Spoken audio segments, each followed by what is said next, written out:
Buenas noches y bienvenidas al primer programa de la temporada. En el programa de hoy, y aprovechando que es el Día de la Hispanidad, vamos a hablar sobre descolonización. Para ello tenemos hoy aquí a Mabel Chelapa, portavoz del Movimiento Wipara en España. Buenas noches. Muy buenas noches. Y también tenemos a Maurín Zelaya, de la Comunidad Centroamericana y de la Plataforma de Solidaridad con Honduras. Buenas noches. Hola. Recordad que debido al coronavirus seguimos manteniendo la distancia de seguridad y por Zoom tendremos a Consuelo Núñez de Rojava Daci Madrid y a Ahmed Komsi, activista rifeño. También sabéis que podéis participar con el hashtag RNTV Descolonización y ahora vamos a ver un vídeo que nos han preparado nuestras compañeras para introducirnos en el tema. El próximo 12 de octubre veremos aviones de combate surcando los aires, desfiles militares, patrióticas banderas en los balcones de nuestras calles, la clase política luciendo sus mejores galas, programas en la televisión celebrando el Día de la Hispanidad, y nosotras creemos que ese día no hay nada que celebrar. El 12 de octubre de 1492 representa el inicio del mayor genocidio de la historia, con más de 80 millones de seres humanos asesinados y al menos 20 millones esclavizados. Más de 500 años después, continuamos reivindicando nuestras ancestralidades y celebrando esa masacre humana como si estuviéramos orgullosas de lo que hicieron. Cristóbal Colón llegó a América buscando las riquezas de las Indias Orientales y acabó provocando una de las mayores masacres de la historia. Epidemias, guerras, saqueos y hambrunas siguieron al desembarco de la expedición española en 1492. El saqueo continúa con la complicidad de las empresas extractivistas y de los estados derivados de la colonización. Mientras los pueblos originarios mantienen viva su forma de estar en el mundo y resisten protegiendo la naturaleza, siendo acorralados, exterminados, criminalizados, ninguneados y silenciados. Ni siquiera las alarmas sobre el ecocidio en la Amazonía, África y Oceanía parecen servir para detener el avance de este supuesto desarrollo. Como siempre, lo que importa es el dinero. Siguen queriendo tenernos colonizados. Ya no viajan en carabelas, galeones o galeras, viajan en aviones privados, con sus tripulantes. No parecen asesinos o delincuentes como en aquella época. Ahora van con trajes carísimos, saqueando los recursos naturales, humanos y económicos con la complicidad de los gobiernos. Por su parte, Europa cierra sus fronteras racistas, imponiendo leyes de inmigración inhumanas, manteniendo a esas personas que cruzan océanos en busca de una vida mejor, que acaban trabajando como empleadas domésticas en regímenes de esclavitud o trabajando de riders repartiendo la comida o cualquier otro producto de las grandes multinacionales por un sueldo miserable y sin derechos laborales. Aumentando campos de concentración mal llamados centros de internamiento de extranjeros, convirtiendo el Mediterráneo en la mayor fosa común de la historia. Todo esto en el marco de una ideología machista, transfoba y homófoba que sataniza la diversidad sexual presente en los pueblos originarios. En el interior de Europa existe otra comunidad humana cuyo sufrimiento fue ninguneado incluso durante la Segunda Guerra Mundial, el pueblo gitano, cuyo holocausto particular, el porrasmos, acabó con la vida de aproximadamente el 75% de la población gitana europea.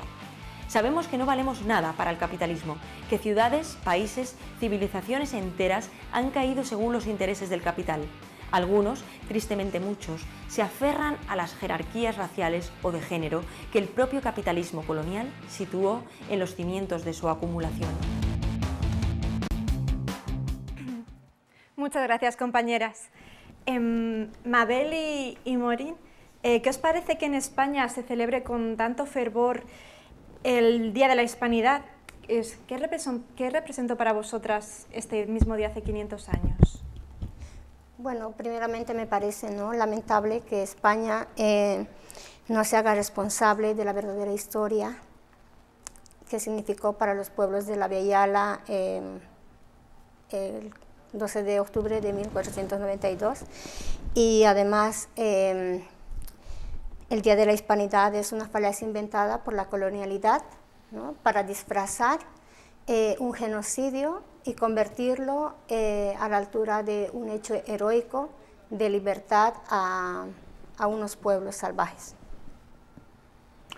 Bueno, también complementar que el fervor también responde un poco a la narrativa, ¿no? de quien escribió la historia, en este caso, quien venció, ¿no? a golpe de fuego y de Biblia, y creo que eso es uno de los motivos. En Centroamérica se celebra realmente el Día de la Raza, ¿no? Y creo que en ese sentido es más honesto, porque pone en el centro el origen de una raza que deriva en un racismo, que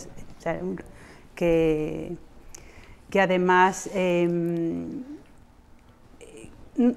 creo que uno de los errores en ver una cuestión de hace 500 años es que piensan, y parte del discurso hispánico es ese, ¿no? de que es una cuestión del pasado, y al contrario, es una cuestión del presente, ¿no? Porque ha construido sistemas sociales racistas que todavía tienen vigencia. Y desde vuestros colectivos, ¿cuál es la propuesta que tenéis para este día? Bueno, quería complementar antes de pasar al otro punto, que para nosotros lo que sucedió este mismo día, hace 529 años en realidad, pues ha representado el mayor genocidio de la historia, con más de 80 millones de indígenas asesinados, con haber llevado a las tierras de la Beayala 20 millones de personas esclavizadas traídas del África, y el mayor saqueo, ¿no? de todas nuestras riquezas minerales, el oro, la plata, etcétera, y además la destrucción de todas las culturas ancestrales y también la destrucción de muchos idiomas originarios que han sido eliminados prácticamente y que no se han podido recuperar, ya que han asesinado a comunidades indígenas completamente, ¿no? Entonces, para nosotros, un 12 de octubre representa justamente eso, el comienzo de una imposición de este modelo que actualmente está vigente y que para nosotros, como dijo aquí mi compañera, sigue vigente por todas las prácticas que desde entonces no han cesado. No será de la misma manera que era en ese entonces con la Biblia, el adoctrinamiento, etcétera, pero aún siguen presentes con la cooperación, por ejemplo, y los capitales, las inversiones que siguen presentes allá, que tienen bajo el sometimiento hasta el día de hoy a nuestros pueblos. Y, ¿sí? Bueno, complementar con que, claro, y cuando hablamos de genocidio no es solo físico, es también cultural, como has dicho, refiriéndote a las lenguas, pero también epistemológico, es decir, de la generación de conocimiento. Realmente han despojado del conocimiento de todo un continente, ¿no? Y de los pueblos originarios. Entonces, por eso es fácil imponer que tu versión de la historia, ¿no? Sea la oficial, como se enseña tanto aquí principalmente, y también en América Latina, porque los gobiernos actuales, los sistemas educativos también hablan del descubrimiento de América, de la colonización, ¿no? Y la conquista de América. No hay una posición crítica, nos han despojado de eso también, ¿no? Desde los orígenes. Por lo menos en el territorio del que yo vengo, que ya se ha reconocido, por ejemplo, el Estado Plurinacional de Bolivia, en las que tenemos 36 nacionalidades originarias, no reconocidas por la nueva Constitución, pues nosotros también hemos cambiado esta fecha y ya no se conoce ni como Día de la Hispanidad ni de la Raza como anteriormente fue cambiado estos nombres, sino que actualmente se conoce como el Día de la Resistencia Indígena, ¿no? Porque habrán pasado estos años, pero nosotros seguimos resistiendo, estamos en lucha. ¿Y cuál es la propuesta que lleváis vosotras de vuestros colectivos para un día como hoy? Bueno, yo pertenezco al movimiento Huipala España, ¿no? Aquí se encuentra la representación de lo que es mi cultura, y bueno, actualmente nosotros formamos parte de lo que es la Asamblea Descolonicémonos 12 de octubre, nada que celebrar. Esa asamblea que está vigente en Madrid con actividades desde hace más de 10 años, y donde cada año pues esas fechas salimos, ¿no? A reivindicar no solamente la cultura aymara, quechua, todas las nacionalidades de la Beayala. Nosotros para esta fecha lo que queremos es reivindicar el respeto sobre todo el respeto a nuestra cultura, a nuestra forma de vivir, a nuestra forma de sentir, ¿no? Sin que esto tenga que imponer en muchos casos esta nueva modernidad o civilización para algunos pueblos que desean vivir todavía de acuerdo a sus creencias. Lo segundo, nosotros como plataforma estamos exigiendo la eliminación de todos los símbolos como las estatuas, ¿no? Que aún siguen vigentes, que las vemos por todo Madrid, ¿no? Aquí mismo la estatua de Colón en la Plaza Colón, y los nombres de todas las calles, por ejemplo, y de todos los símbolos que representen el colonialismo, ¿no? Que representen la muerte. También estamos pidiendo la revisión de los textos escolares, la reparación simbólica, política y material de todos los pueblos, el fin de los tratados libres de comercio, que mantienen en constante expolio a nuestros territorios y a nuestros pueblos indígenas, los van cada vez más limitando de esos territorios, el control de las empresas españolas en los territorios donde actúan con contratos ilícitos que fueron permitidos por algunos gobiernos que no han dado preferencia a los intereses de nuestros pueblos, y también estamos pidiendo la derogación de la ley de extranjería, la regulación inmediata y permanente y sin condiciones de todas las personas que se encuentran en situación irregular, el cierre definitivo de los CIES, que es algo que estamos pidiendo muchísimos años y que creo que realmente, si se quiere empezar por hacer justicia, es lo que realmente serviría, y derogación de la ley 18/87, que es la que ha dado, ¿no?, la que ha colocado como fiesta nacional de España el 12 de octubre. Sí, nosotros, los colectivos centroamericanos se mueven en distintos ámbitos, pero entendemos también que el antirracismo no es una cuestión estanca, ¿no?, ni separada del resto. Quiero decir, tú construyes antirracismo desde los feminismos, desde el ecologismo y desde el sindicalismo, desde distintas luchas. Y cuando las compañeras, por ejemplo, del Sindicato de Trabajadoras del Hogar y los Cuidados, exigen que se les incorpore al régimen general de los trabajadores, están haciendo antirracismo, porque es un colectivo de mujeres, primero feminizado, y que el 80% de ellas son migrantes, de origen migrante, ¿no?, en condiciones, como ya sabemos, pues de semiesclavitud, sobre todo si no tienes papeles.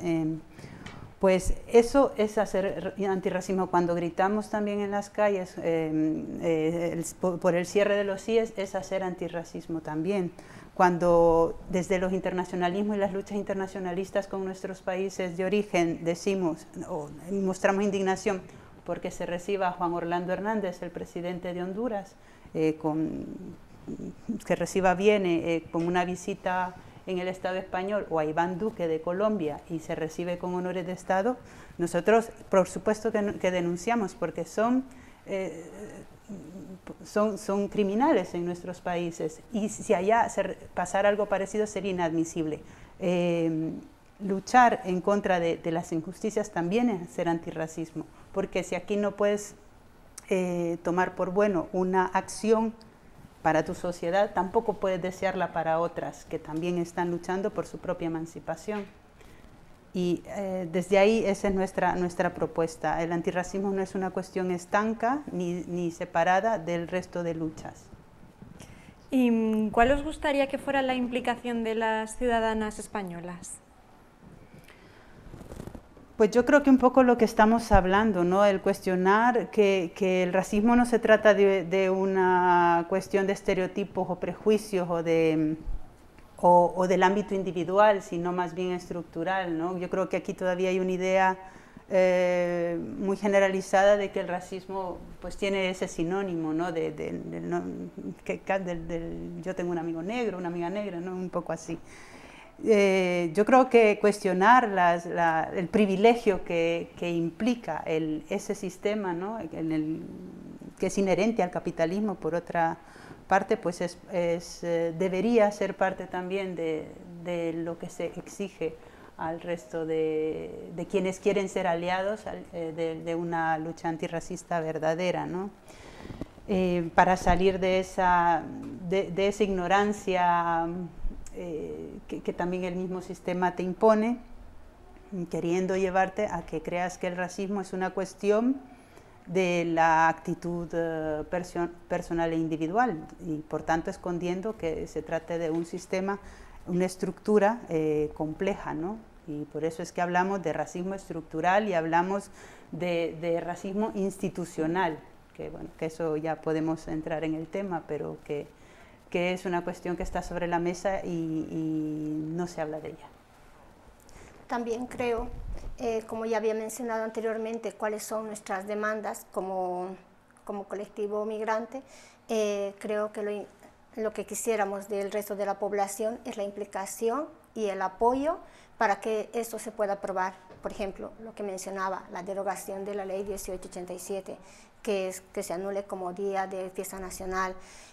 Su apoyo, por ejemplo, cuando nosotros estamos exigiendo el cierre de los CIES, cuando estamos pidiendo una regularización inmediata, que es lo que se ha logrado en otros países durante esta pandemia, el caso de Italia, el caso de Alemania, por ejemplo, y otros países de la Unión Europea, que ha sido aprobado, ¿no? En el caso de España no ha sucedido así por falta de apoyo tanto de la sociedad civil como de los mismos parlamentarios. Entonces lo que quisiéramos es mayor implicación del resto de la población. Eso sí, también tenemos que tener en cuenta que nosotros sí queremos el apoyo, pero también hay que diferenciar lo que es apoyo y paternalismo, lo que muchas veces las organizaciones sociales que estamos en pie de lucha pues sufrimos, ¿no? Porque si bien nosotros estamos luchando contra un sistema colonial, estar en una lucha por algunos derechos implica que también nosotros tengamos aliados en otros, por ejemplo, sindicatos, etcétera, de trabajadores o de otro tipo de colectivos, y sin embargo muchas o algunas ONGs o empresas, organizaciones que se dedican a la ayuda migrante, y sin embargo lo que pasa es de que terminan hablando por nosotros y tomando nuestra lucha, embanderándose en nuestra lucha y dejándonos de lado, ¿no? Entonces, lo que no queremos es eso. Apoyo sí, pero al igual que nosotros también apoyamos a otros colectivos en sus demandas y sin que eso represente que nosotros nos adueñemos de esas demandas. Bueno, ahora vamos a conectar con Consuelo Núñez, que está poniendo en marcha una plataforma ibérica de apoyo a Kurdistán Libre. Buenas noches, Consu. Hola, ¿qué tal, Ruth? Buenas noches. Muy buenas noches. ¿Cómo se concretiza el colonialismo en Kurdistán? O sea, ¿quiénes son los grandes beneficiarios de este? Bueno, pues la situación colonial actual en Kurdistán se gestó hace casi 100 años, tras la Primera Guerra Mundial. En 1923, el Tratado de Lausana dividió la tierra ancestral de los kurdos entre 4 estados-nación: Turquía, Irak, Irán y Siria, convirtiendo así a 40 millones de kurdos en el pueblo más grande del mundo sin un estado propio. La historia del Kurdistán durante estos 100 años se puede resumir pues, en un continuo de resistencias por la supervivencia, de luchas por su independencia y con las consiguientes represiones que a menudo pues, han alcanzado el nivel de limpiezas étnicas e incluso de genocidios. La cultura del pueblo kurdo pues, ha sido negada. En algunos de estos estados pues incluso se indica que el pueblo kurdo no existe. Su lengua se ha prohibido, está prohibido hablar kurmanji. Su patrimonio histórico ha sido destruido, en muchos casos bombardeado directamente. El desarrollo del pueblo kurdo en los 4 estados coloniales pues ha sido siempre relegado. El pueblo kurdo es siempre el grupo social más pobre y perseguido de todos los grupos sociales de esos estados, y por tanto pues todos los derechos básicos de este pueblo pues han sido abusados, ¿no? Se ha llegado a situaciones pues realmente que si no fuese porque para llorar, pues pues te dan ganas no sé, de decir es ridículo, ¿no? Por ejemplo, en Turquía se ha llegado a prohibir la palabra kurdo y Kurdistán han estado prohibidas, no se podían mencionar, ¿no? O incluso se ha negado, se ha metido en la cárcel a personas por usar juntos los colores rojo, verde y amarillo, que son simbólicos de la resistencia kurda, ¿no? Por otro lado, pues la asimilación ha sido muy intensa en los cuatro estados. En Turquía ha sido brutal. En los tiempos de Atatürk había incluso escuelas donde se internaba a niños y niñas y se les obligaba a hablar turco y a olvidar su lengua kurda y a renunciar a sus orígenes, para luego convertirles en su mayoría en criados de políticos y militares turcos, ¿no? Y por otro lado, pues también la situación de Kurdistán es de una enorme importancia geopolítica y una gran riqueza de recursos. Por ejemplo, en Bashur, que es Kurdistán Sur, que está dentro de las fronteras de Irak, pues se encuentran las segundas reservas de petróleo más importantes del mundo. En las montañas que rodean a Kurdistán, concretamente las montañas que se encuentran en Bakur, Kurdistán Norte, dentro de las fronteras de Turquía, nacen los dos grandes ríos de las llanuras mesopotámicas, el Tigris y el Éufrates. Y estos ríos, pues, además de habernos aportado la civilización occidental, con las primeras ciudades-estado, ¿no?, del mundo, pues estos ríos proporcionan agua y electricidad a millones de personas en Oriente Medio. En Kurdistán Occidental, que es más conocido como Rojava, el norte y este de Siria, pues este es la zona de granero de toda Siria, un país muy desértico, y donde se encuentran los pozos de petróleo del país, ¿no? Con lo cual, que hace que todas estas condiciones pues han hecho que las potencias hegemónicas mundiales, con sus correspondientes estados acólitos regionales, pues estén desarrollando una verdadera tercera guerra mundial en Kurdistán para hacerse con el control de la región. Y consideramos que es una tercera guerra mundial y nos parece curioso porque las otras guerras mundiales se han desarrollado en Europa, pero esta se desarrolla en otro sitio fuera y nos da la impresión de que no es lo mismo, y es igual. Están contendiendo varios estados, entre ellos las dos grandes hegemonías, ¿no? Y me preguntabas que quiénes eran los grandes beneficiarios. Pues bueno, lo han dicho las compañeras, es que al final los grandes beneficiarios de estas situaciones coloniales pues son los grupos y los sujetos detentores del capital. Y además ese capital, ya sea norteamericano, ya sea ruso o sea chino, pues es igual. Podemos ponernos más de un lado que de otro, pero al final estos capitales todos se relacionan entre ellos y lo único que buscan pues es pues aprovechar los recursos y controlar los espacios, ¿no? Y los pueblos de la región y en Oriente Medio muy concretamente y muy especialmente el pueblo kurdo junto con el pueblo palestino pues son las víctimas del despojo. Las mujeres han tenido un papel muy importante durante la Revolución Kurda. ¿Cuál es su papel en la actualidad? Bueno, el movimiento de liberación de Kurdistán afirma que la base de toda opresión es el patriarcado. Esta opresión está estrechamente entrelazada con el Estado y el capitalismo. Históricamente, la dominación y la opresión comienzan con la esclavización de las mujeres. Comprender esto nos ayuda a entender todas las demás formas de opresión, ya que el Estado y el capitalismo no surgieron independientemente del patriarcado. El movimiento de liberación kurdo entiende que a las mujeres como la primera colonia del poder y por tanto considera que las mujeres son una nación. Y ya que, porque comparten una serie de características que las hacen pues un colectivo potencialmente imprescindible para la liberación de la sociedad. El papel actual que juegan las mujeres, no solo en el movimiento de liberación de Kurdistán, sobre todo en la revolución de Rojava, pues es el papel de la nación vanguardia que impulsa todas las transformaciones de esta sociedad en el territorio. ¿Y por qué pensáis que la comunidad internacional no alza la voz y denuncia y boicotea a Turquía?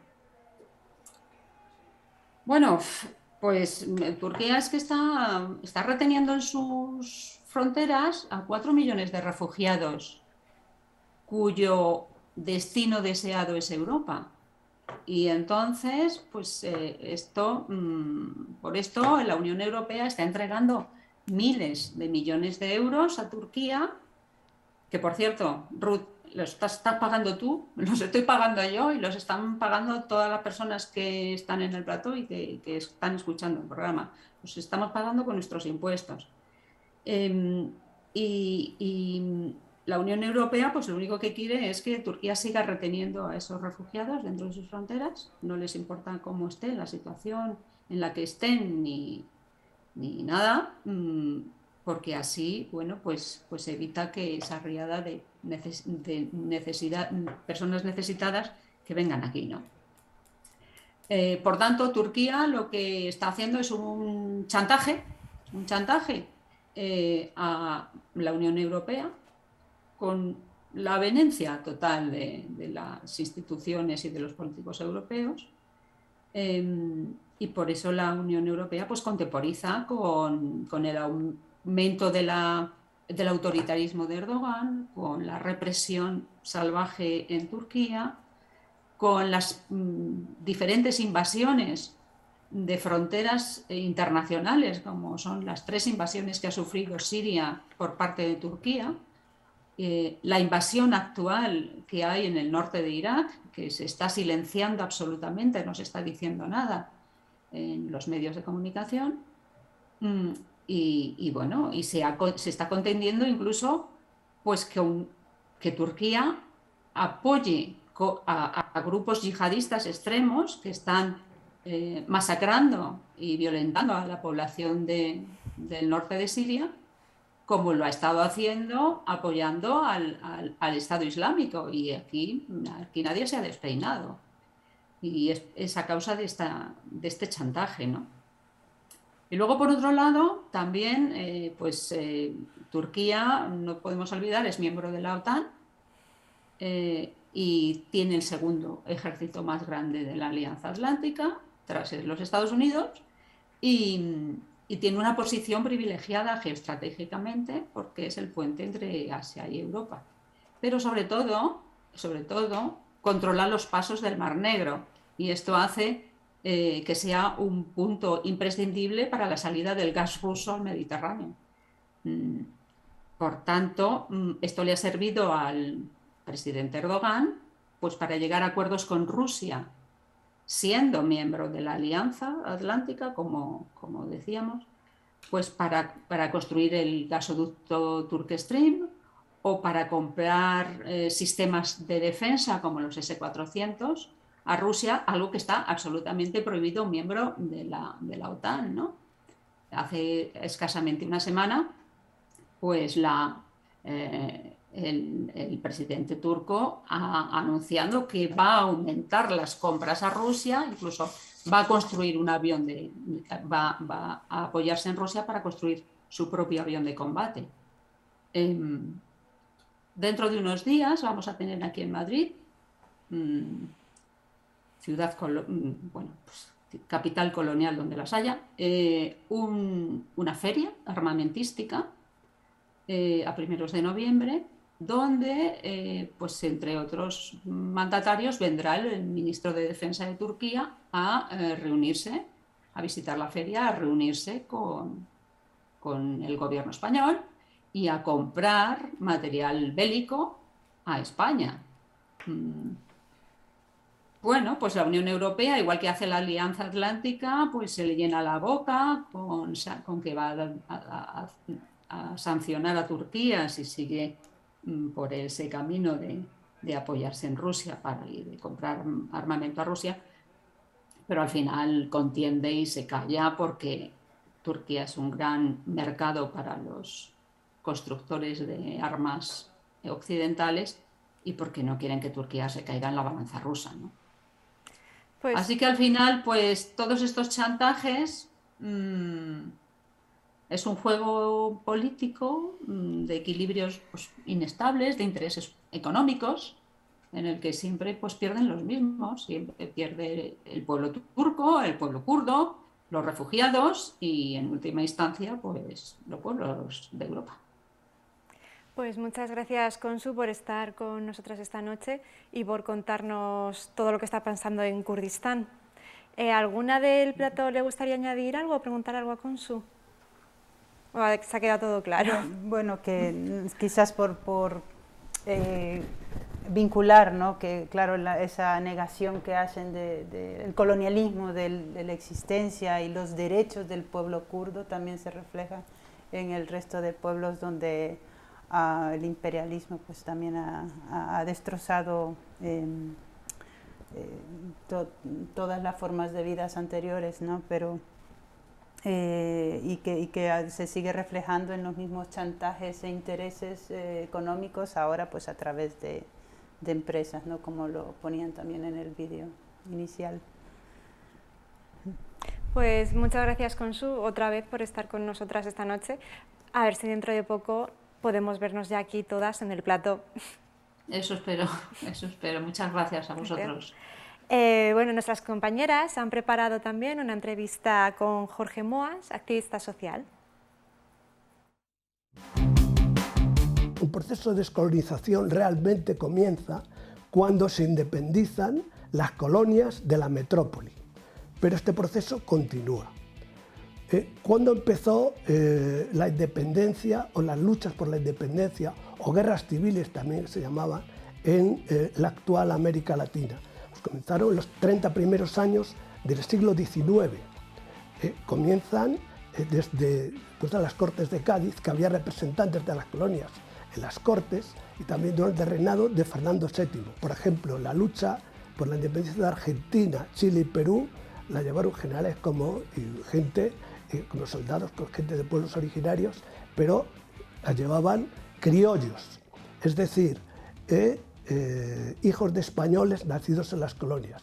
Estos procesos de independencia que se lograron con luchas civiles o luchas por la independencia, según lo dijeran unos u otros, continuó también en México, citó en México, con Hidalgo, que ahora parece ser que fueron 1821, son 200 años de la independencia de México, que se le ha ocurrido a la señora Ayuso decir que no hay que pedir perdón por nada y que el indigenismo es el nuevo comunismo.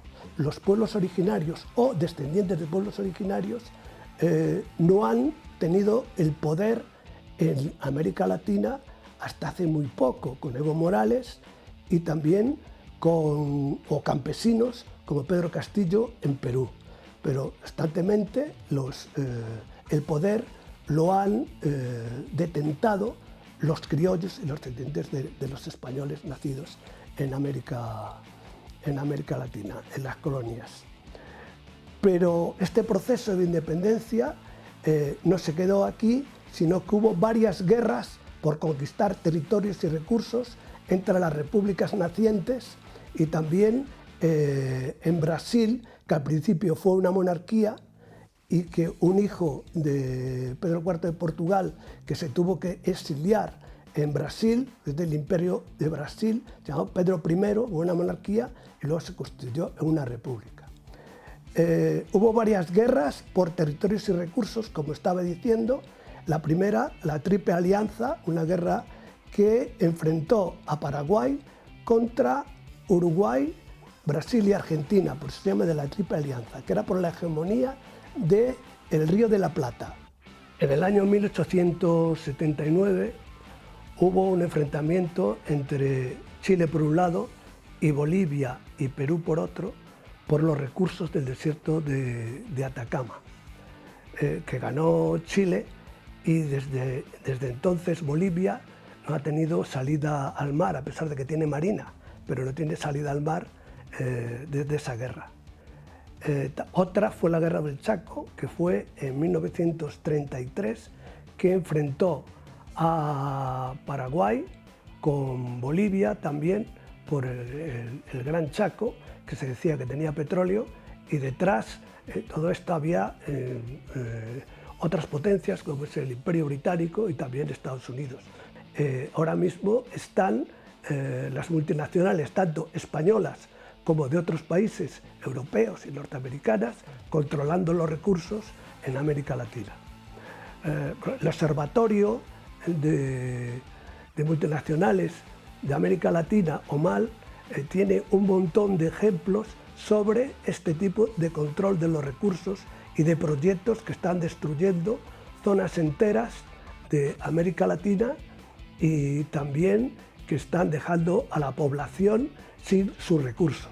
Por ejemplo, un ejemplo concreto, hay muchísimos, tanto de que están metidas multinacionales españolas como otras multinacionales de todo tipo, es el proyecto integral de Morelos, que es la construcción de una canalización de gas natural que es llevada desde Morelos y otros dos estados mexicanos hasta cerca de la Ciudad de México, un proyecto industrial que consta de dos térmicas gasísticas, un acueducto y una canalización de gas que se extrae a través de fracking y para llevarla hasta la industria de la Ciudad de México.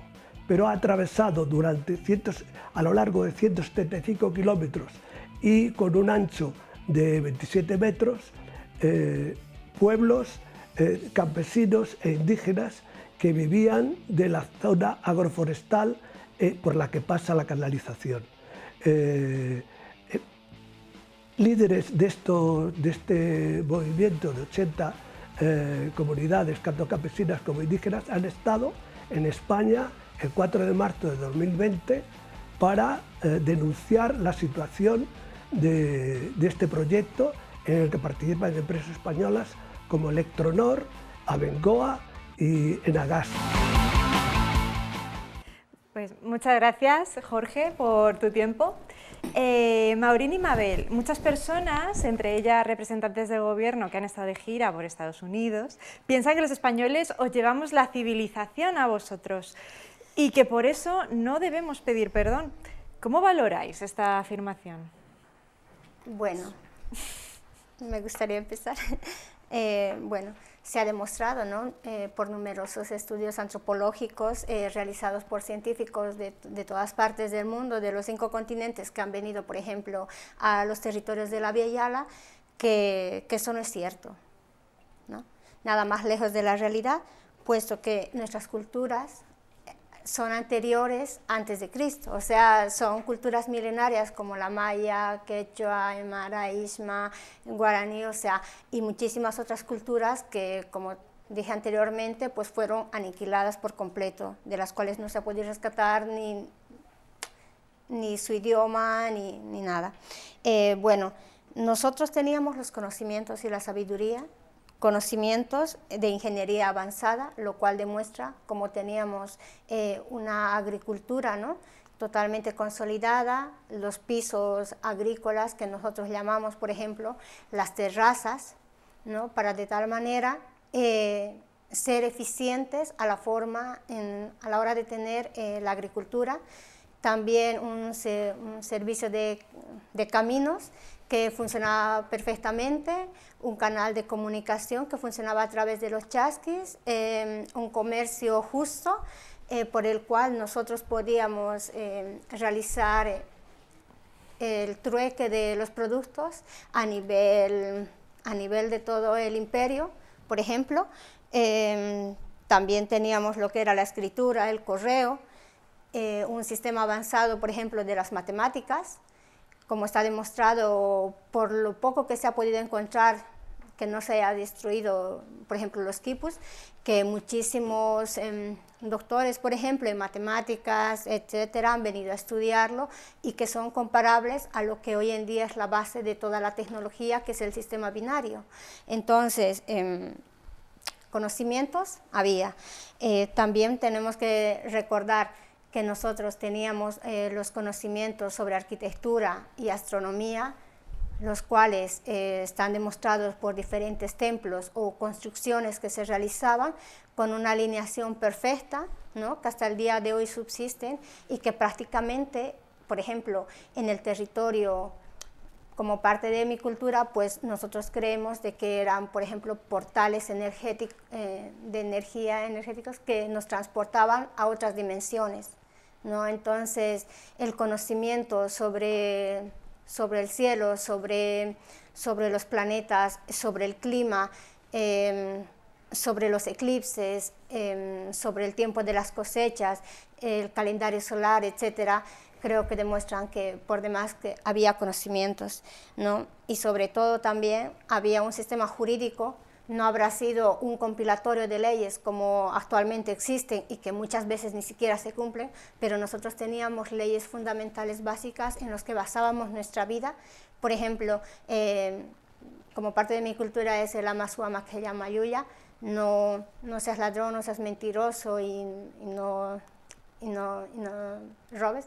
Y pues al final esto se traducía en preceptos básicos de apoyo en la comunidad que funcionaba, ¿no?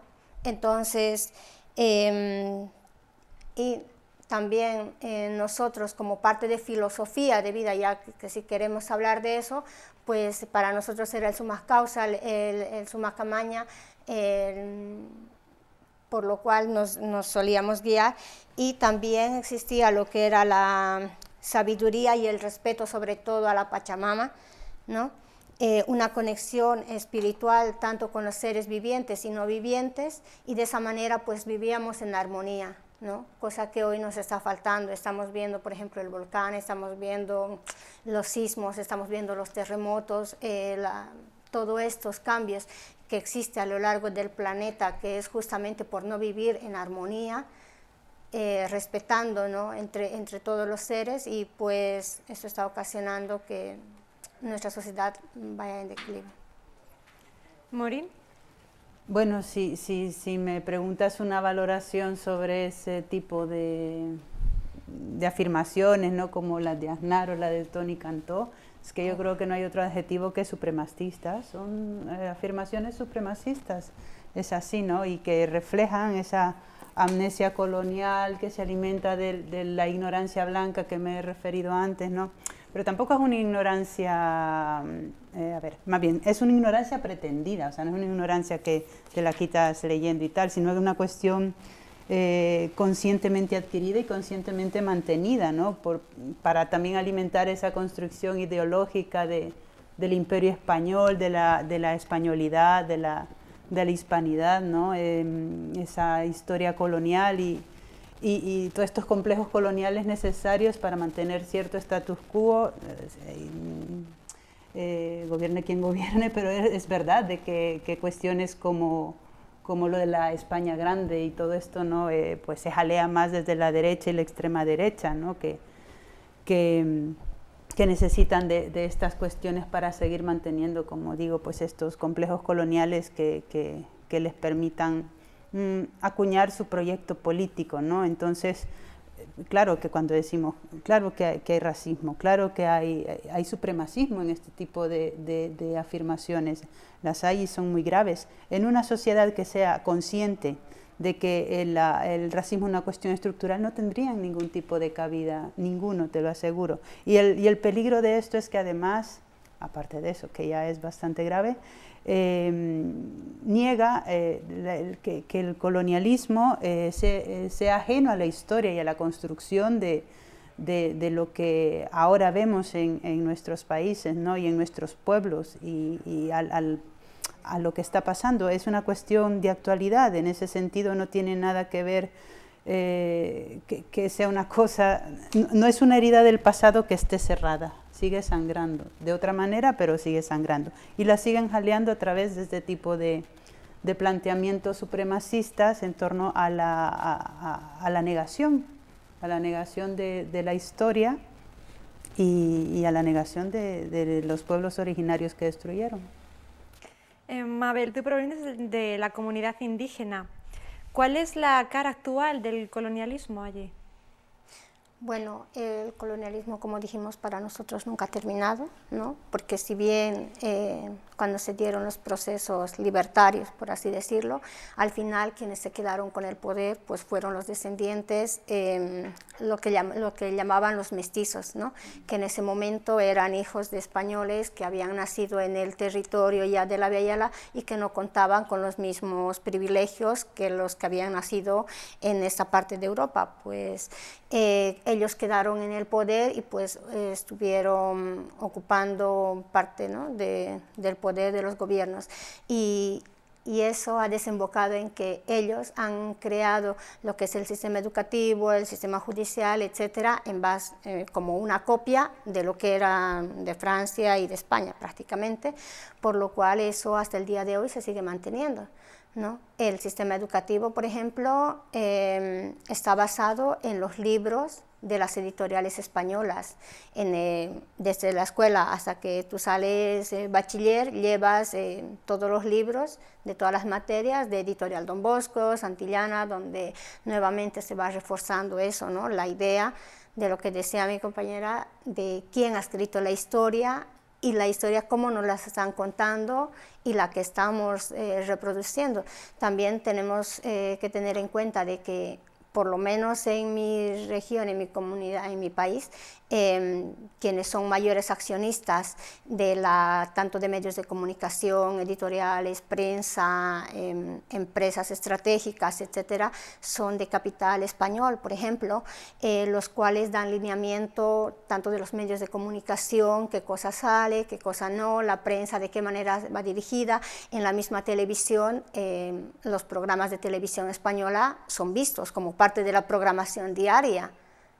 Entonces, ya desde ese punto de vista, nosotros seguimos manteniendo esa línea y ya no hablemos de lo que significa la cooperación española, por ejemplo, que siempre ha estado, ¿no? detrás, si bien una comunidad puede presentar, digamos, algunos proyectos, etcétera, pero siempre va con ese condicionamiento, ¿no? Con ese condicionamiento extra que te van colocando las diferentes cooperaciones. Lo mismo pasa, por ejemplo, con la UNICEF. Yo, desde mi niñez, la verdad, he tenido un poco de reticencia con estas organizaciones, ya que a lo único que venían a las comunidades era a imponer, ¿no? un tipo de modelos.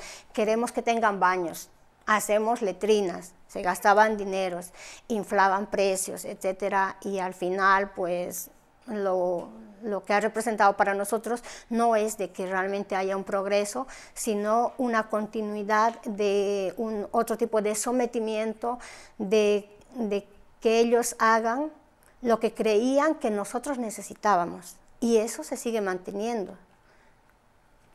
Maureen, a través de la plataforma Apoyo Honduras, nos traéis el relato de denuncia por la defensa de derechos humanos contra la corrupción y el despojo que están haciendo las empresas europeas allí. ¿Qué empresas de capital europeo estáis denunciando y cuáles son sus prácticas? Bueno, no solo capital europeo, ¿no? Creo que en eso Consu fue bastante clara también. O sea, el colonialismo no es solo de Occidente, también hay muchas empresas chinas y capital chino también en Centroamérica, pero también con la internacionalización del capital ya no solo podemos señalar el capital europeo o chino, que lo es, pero también las élites locales, ¿no? Y el capital que al final sirven de testaferro, ¿no? Como en el caso de Berta Cáceres, todo lo que estaba detrás de su asesinato pues era capital internacional, del cual, pues, por cierto, había un banco holandés.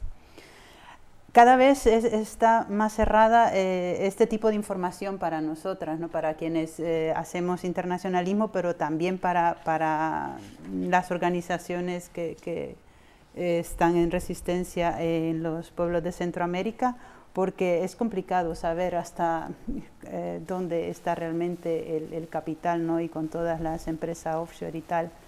Si sabemos de buena mano, bueno, y esto lo de Berta Cáceres se supo gracias a la presión de la solidaridad internacionalista, pero sí sabemos porque ahora hay un conflicto abierto en Guatemala en cuanto al río Cabón, que hay capital tras el cual está Florentino Pérez, ¿no? Y es una persona también bastante dañina en general para muchos pueblos del mundo.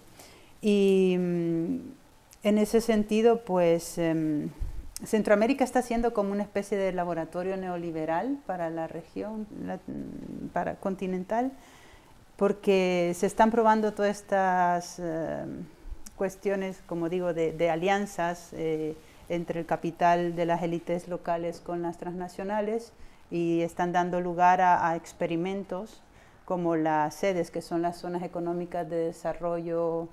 En Honduras está pasando esto, y eso es prácticamente pues vender trozos de país, vender soberanía al capital X, al proyecto X, que es esta amalgama de empresarios y capital que no se sabe muy bien de dónde vengan, probablemente sean offshore o cuestiones en paraísos fiscales. Y bueno, no sé si sabéis, pero más recientemente con el Bitcoin en El Salvador, pues todo, la región es un gran experimento del neoliberalismo regional, y bueno, es un monstruo muy grande contra el que hay que luchar ahí. Bueno, ahora vamos a ver un vídeo de nuestro pueblecito Ruesta para que os animéis a visitarnos.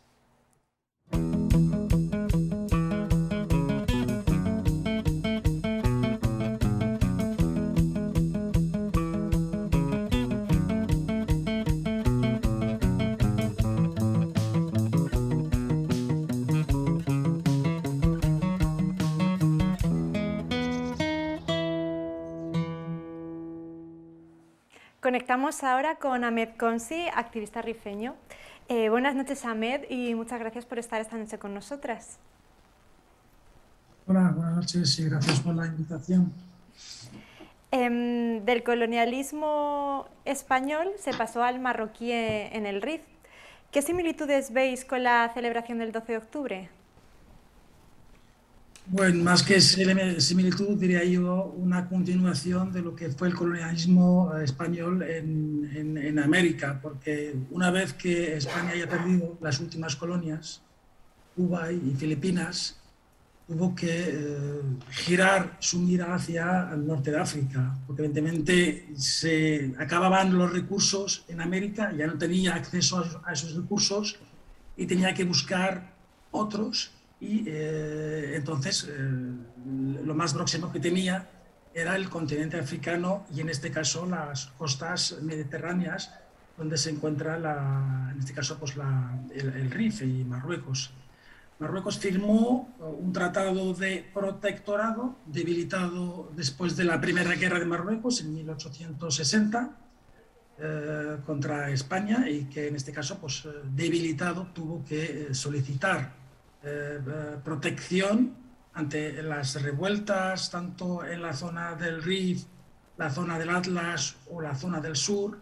Tuvo que pedir protección a Francia, y de facto se firmó un acuerdo, en este caso un protectorado camuflado bajo una invasión francesa a Marruecos, y Francia, a su vez, en este caso, pues contentar a España y tenerla de aliada frente a Gran Bretaña, tuvo que ceder parte del territorio a España.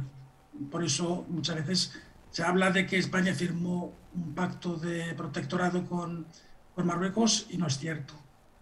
España firmó un convenio con Francia por el cual Francia le cedía parte del territorio, el malo, el territorio malo, el territorio principalmente montañoso y apenas existían recursos, a España.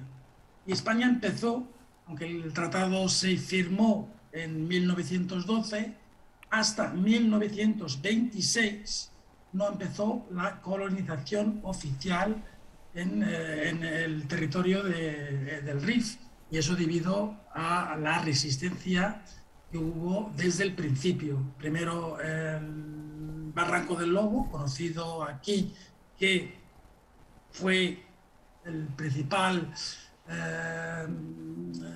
en los sucesos que pasaron después, en la Semana Trágica de Barcelona. Después vino el episodio de la Guerra del Noir y de más de 10.000 fallecidos por parte española y otros 30.000 por la parte rifeña. Toda esa contienda llevada a cabo, y nos preguntamos el por qué. Muchos historiadores intentan obviar ese motivo, y de ahí, evidentemente, la similitud con el colonialismo español que empezó en América, buscando, evidentemente, lo que se buscaba allí no era civilizar, ni era enseñar como debería ser. Es que si tú vas a decir que vas a descubrir a alguien y le tienes que enseñar cómo se hacen carreteras, cómo se extrae agua, cómo se hace eso, pero evidentemente España tenía otras intenciones, que era buscar recursos naturales. El oro de Perú, de Potosí, y en Marruecos pasaba, en el Rif pasaba lo mismo. Se hablaba de la existencia también de grandes recursos, pero al final solamente se pudo concretar la existencia de hierro y zinc en la zona próxima a Nador. Y de allí, evidentemente, el capital español tuvo que enviar a su contingente militar, a los pobres reclutas, a los pobres que no podían pagar ese impuesto para salvarse de la mili, a conquistar un territorio desconocido. Entonces, se me pregunta por la similitud, pues digo evidentemente que tenemos mucho que ver tanto con el pueblo americano, con los compañeros kurdos, y evidentemente formamos la parte que está en el otro lado de la valla, el otro lado del muro, y encima quieren construir más muros, más alambradas, para tenernos separados. Nos explotan, nos roban nuestras riquezas, y luego se preguntan por qué venimos, o por qué la gente sigue viniendo en pateras. Yo creo que la ciudadanía europea tiene que entender que si saben si se informa de los recursos que tiene el continente americano, africano, asiático,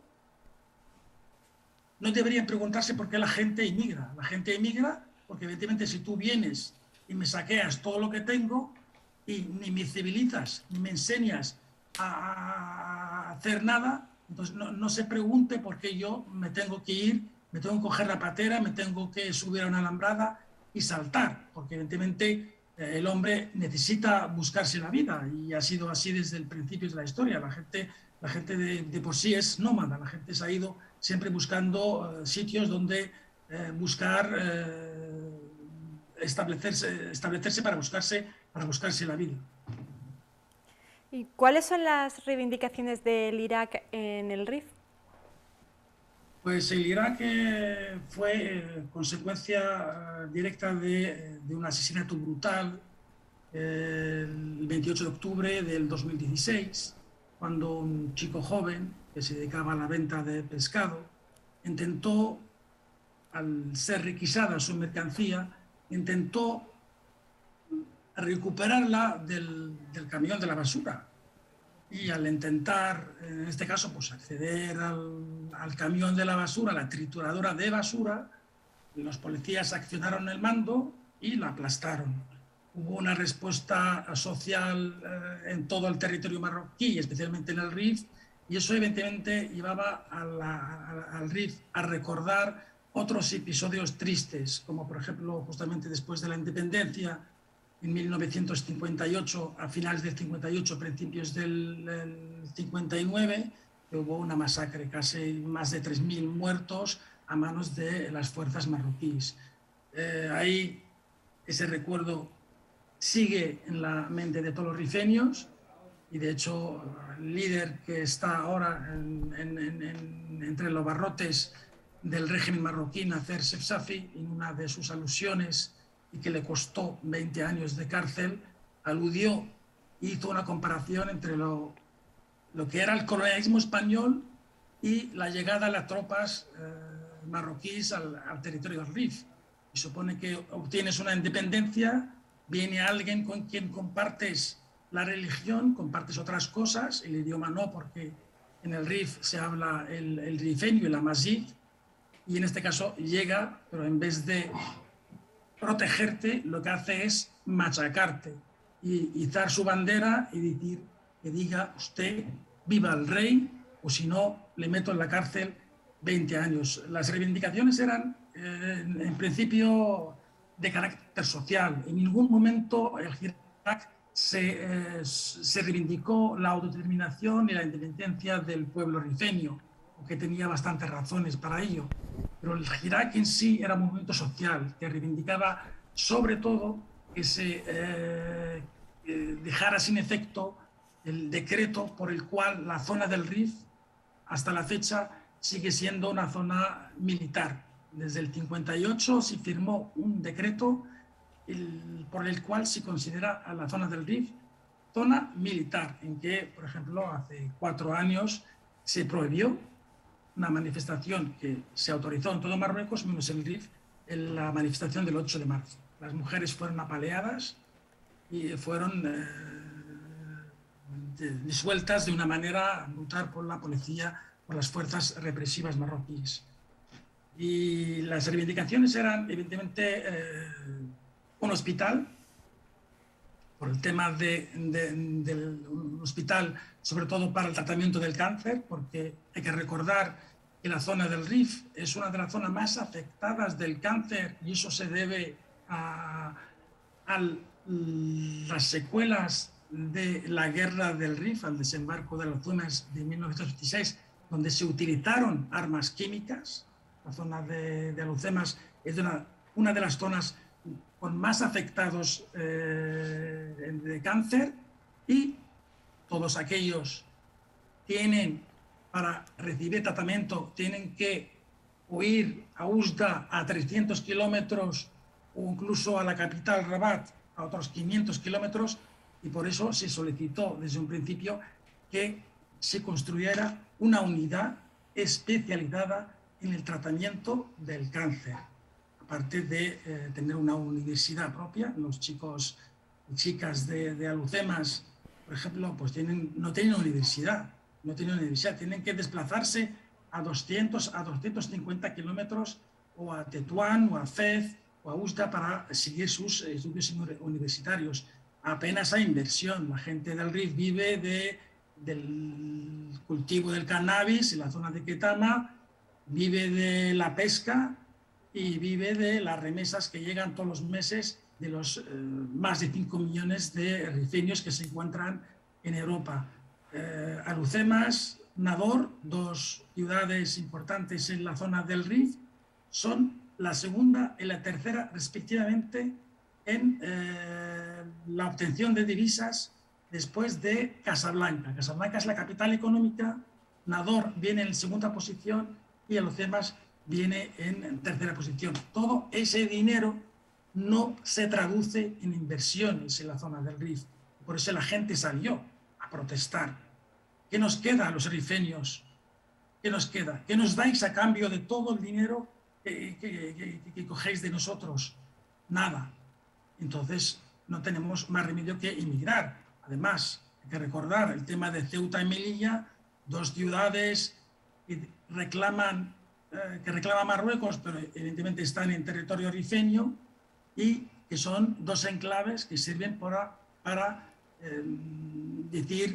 aliviar un poco la situación económica en Marruecos, y se ha visto últimamente cómo en Ceuta ha habido una especie de avalancha humana, todos deseando entrar a Ceuta porque cerrada la frontera se acabó el negocio. Se vive del contrabando, se vive del cannabis y se vive de las remesas que vienen de fuera. Entonces, el Hirak era simplemente reclamar libertad, dignidad y justicia social y decir que no, ¿por qué tenemos que emigrar? ¿Por qué tenemos que emigrar nosotros? ¿Por qué tenemos que dejar nuestra familia cuando podemos establecernos aquí? Si llega dinero, hay que hacer inversión. Lo que no se puede hacer es pactar con Europa, lo mismo que dijo la compañera antes, lo mismo hace Marruecos que Turquía, millonadas y millonadas de euros que llegan con el único objetivo de proteger las vallas, de regular el flujo migratorio y luchar contra el antiterrorismo. Pero esta gente nunca se pregunta cuáles son los orígenes, cuál es el origen del mal. La gente emigra, o, por llamarlo de una manera. ¿Por qué la gente emigra? No se preguntan, no encuentran soluciones. Pero yo creo que las dos partes, tanto la parte occidental como la parte, en este caso, la parte africana, la parte que exporta, en este caso, mano de obra barata, se contentan, en este caso, en decir, mira, a mí me sirve, la inmigración me sirve para más o menos aflojar la presión social y a Europa le sirve, en este caso, para tener mano de obra barata en los invernaderos de Almería, donde se produce el 80% de la fruta y verdura que se vende en los mercados españoles y europeos. Bueno, Ahmed, vamos un poco mal de tiempo. Muchísimas gracias por estar esta noche con nosotras y también te digo a ti, ojalá te tengamos pronto por aquí. De acuerdo, a ustedes y gracias. Como todos los meses, Bea ha preparado nuestro briconsejo sobre este tema. Hola a todas y bienvenidas al primer briconsejo de esta temporada.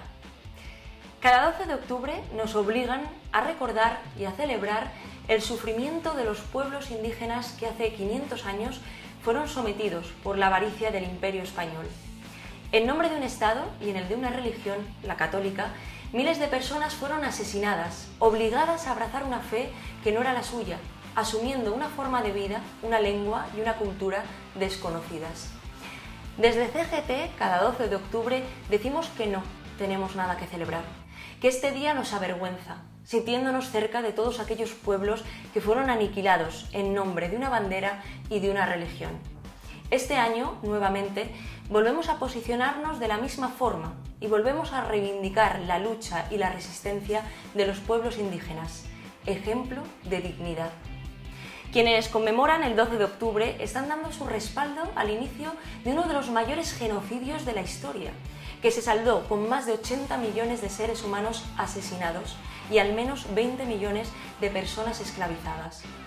Aunque hayan pasado más de 5 siglos, tenemos una deuda moral eterna con estos pueblos y sus culturas, con sus gentes, porque a pesar del tiempo, el saqueo de sus tierras se mantiene gracias al modelo capitalista de los estados más ricos y poderosos del planeta, entre los que se encuentra el Estado español. La celebración del Día de la Hispanidad debería ser un examen de conciencia como pueblo, que no tiene la culpa de lo que hicieran sus antepasados hace más de 500 años en otros contextos históricos y políticos, pero que es consciente y sobre todo coherente con la historia, y sobre todo consciente de cómo nos la han transmitido en las escuelas durante generaciones. Un pueblo que es capaz de escuchar y ponerse en la piel de otros pueblos, que tuvieron la suerte o la desdicha de ser y estar en mitad de la ruta que los colonizadores españoles trazaron para llegar a Asia a través del mar hace más de 5 siglos. Acordaros de darle a like, comentar abajo y compartir por todas las redes sociales. Hasta la próxima. Muchas gracias, Bea. Maureen, ¿qué propuestas nos dais para reivindicar en este 12 de octubre?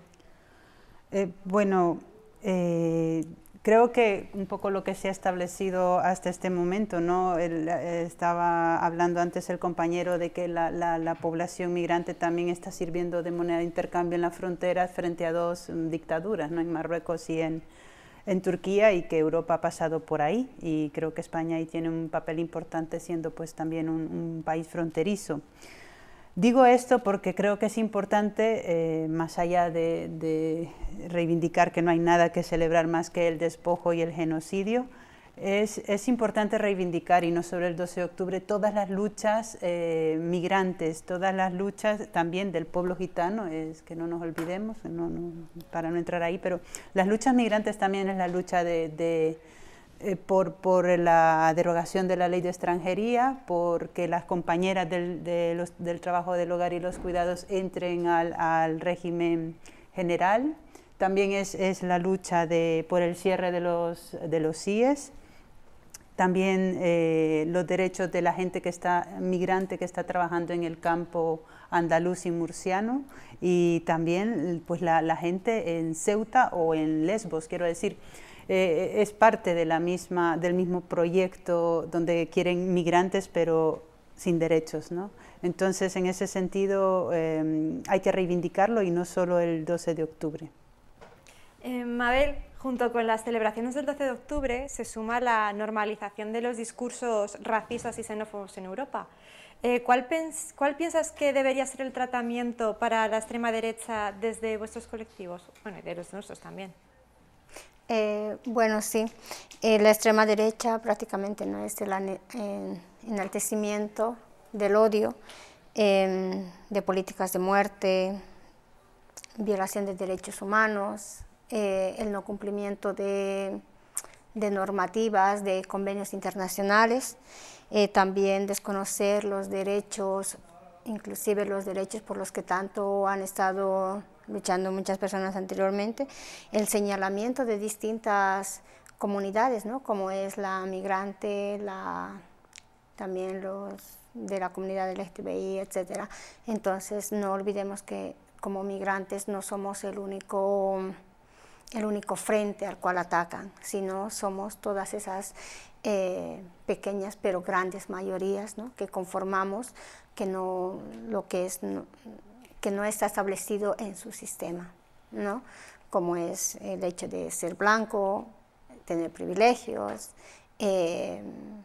ser simplemente hombre o mujer, como ellos dicen, o sea, estar en contra de un montón de derechos conseguidos por las demás minorías. Entonces, y los que no entramos en ese su modelo tan perfecto, pues somos atacados. Frente a eso, nosotros, entre los diferentes colectivos, pues lo que tenemos es la solidaridad, el acuerpamiento entre nuestros cuerpos, la reivindicación, eso sí, de nuestras culturas, la lucha por los derechos humanos, la defensa por la madre tierra, el hecho de luchar contra los tratados internacionales, que actualmente se está queriendo firmar un convenio de la Unión Europea con el Mercosur, etc. Entonces creo que somos dos caras, ¿no? De una moneda en la que no tenemos puntos en común, ¿no? Somos como el día y la noche. Entonces, frente a eso creo que nosotros no tenemos nada que conversar al respecto, sino hacer una lucha frontal contra este modelo que quieren imponer de división de todas las personas que convivimos en este territorio y que somos diversas y que es multicultural, y simplemente eso. Como cada mes, nuestras compañeras nos han preparado un repaso de los actos que tendremos en los próximos días. El sábado 16, las pensionistas tomarán Madrid contra los recortes de Escrivá y Pacto de Toledo, convocada por la Coordinadora Estatal por la Defensa del Sistema Público de Pensiones, a las 12 horas desde el Congreso de los Diputados hasta la Puerta del Sol. El sector ferroviario de CGT celebrará su congreso ordinario del 15 al 17 de octubre en Antequera, haciéndolo coincidir con la manifestación andaluza en defensa del tren rural, de todas y para todas las personas, a celebrar el sábado 16. El 21 de octubre se celebrará la tercera sesión de la historia del anarcosindicalismo en el Estado español.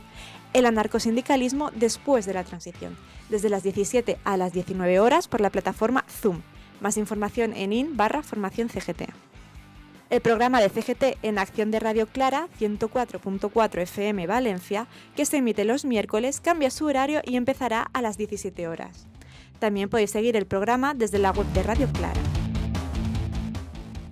Muchas gracias, compañeras.